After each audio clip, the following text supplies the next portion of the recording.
In this video, we're going to walk through the foundational problems related to cash flow statements. We're given 2 years balance sheet for Ravenna Corporation and some additional information about financial information, about disposals and net income. First time building our cash flow statement, we're going to ignore this information because remember, again, our cash flow statement is we're essentially trying to explain the change in cash based on changes in all other balance sheet accounts. So, net income, what would we have for net income? Well, net income, recall, increases retained earnings, and we saw a $5,000 increase in retained earnings for the year. So we're going to, absent other information, assume that net income was $5,000. By convention, the next thing on our cash flow statement is depreciation expense. And typically we do what? Add back depreciation expense? Let's see if that's the case. Our change in accumulated depreciation, it went from $45,000 to $64,000. Accumulated depreciation increased, which of course decreases assets. And whenever assets go down, we assume we sold an asset and got cash. So we are definitely consistent with what we would expect. For accounts receivable, let's see what we're doing with accounts receivable. Accounts receivable went from $57,000 to $53,000. It went down by $4,000. We collected cash from customers, or we can assume anytime we see a decrease in assets, the assumption is we simply sold assets. So we would have had a source of cash. Inventory, on the other hand, went from $65,000 to $71,000. Inventory increased. We purchased inventory.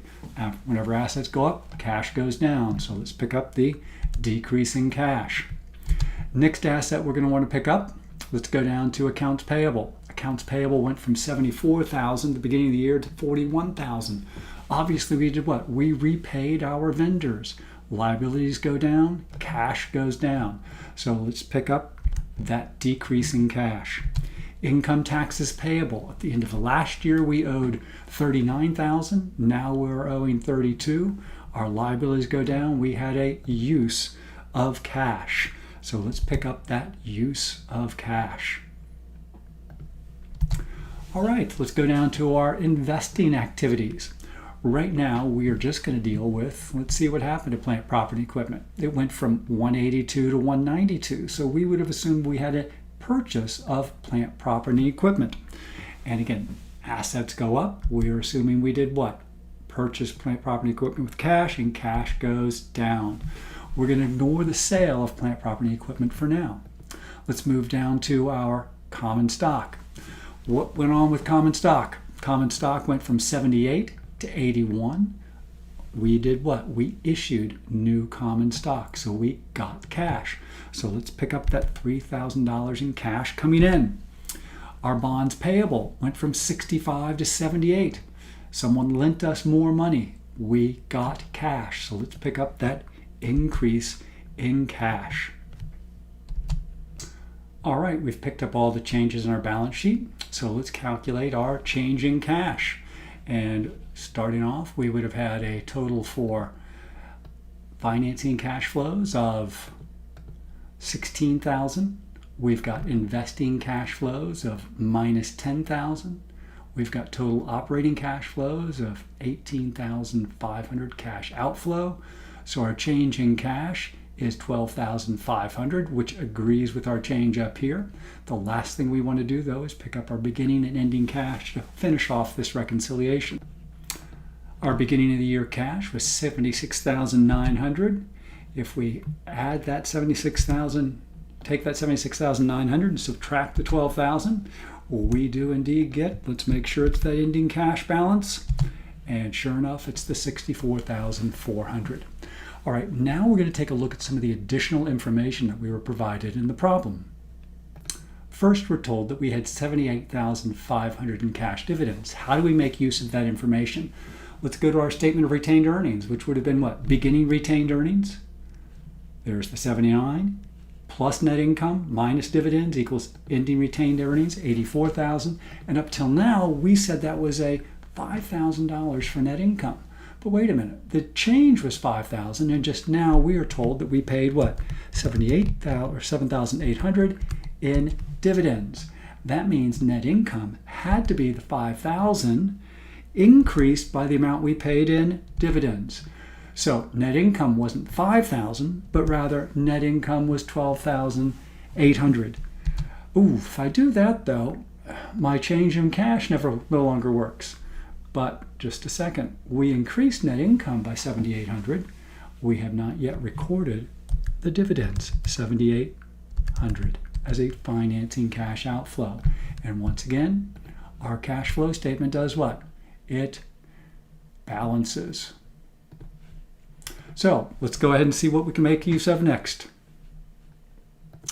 We're told that we sold a piece of equipment for $3,900 that originally cost $8,400 and had accumulated depreciation of $5,600.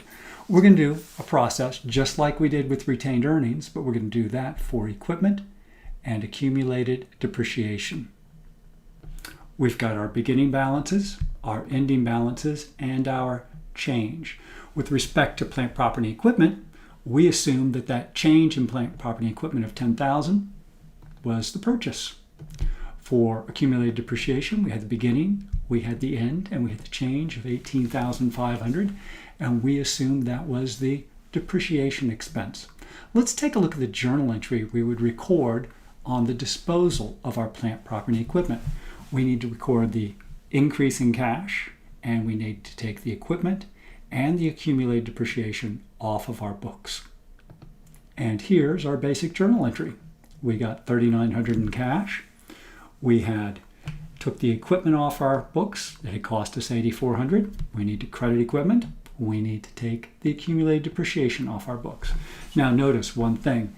Debits don't equal credits. Our debits add up to $9,500. Our credits are $8,400. We need an additional $1,100 credit. And it just so happens that that is the gain on our sale. Let's go ahead and see how this information fits in on our cash flow statement.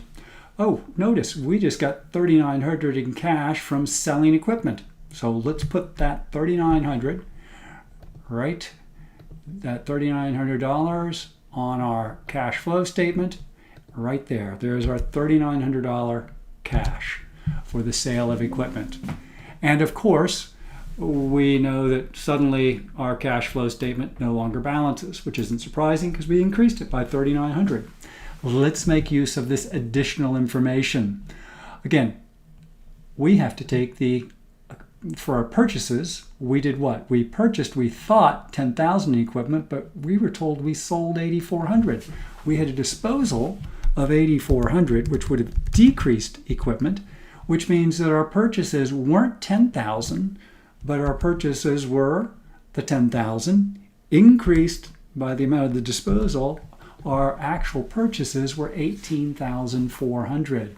So let's go over here and pick up that 18,400. It wasn't minus 10,000, but our purchases were 18,400. Changing cash still isn't balancing, but we've made use of this information right here. And next thing we're going to do is we're going to make use of our disposal information. Again, typically we would have looked at the change in accumulated depreciation and we said, oh, well, that change was what? The amount of depreciation expense. Because we know depreciation expense, not purchases, depreciation expense increases our accumulated depreciation. So originally we thought it was 18,500, but we just took off 5,600 in accumulated depreciation. When we have a disposal, we reduce it by 5,600. So, well, obviously, our depreciation expense then wasn't simply 5,600, but it was the 18,500 increased by the amount of our depreciation expense. So 24,100 would have been our depreciation expense, not the 18,500. And we've just taken care of or adjusted our depreciation expense for our additional information. Now the problem is we still, our change in cash doesn't tie into our change in cash up here. There's one more thing we need to do.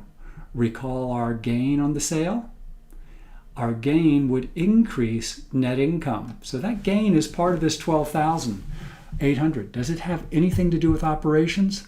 No. So we're going to come down here and we are going to reduce this.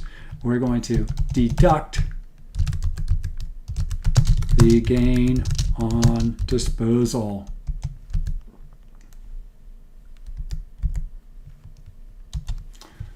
And that gain on disposal was 1,100. And once we make those adjustments, our cash flow statement once again balances. So for your foundational problem, this was the purchase of plant, property, equipment. This is what we got for selling our plant, property, equipment. We deduct any gain on disposal. If we had had a loss on our disposal, that would have reduced net income, had nothing to do with operations, so we would add it back. Hope that helps. If you have questions, as always, send me an email.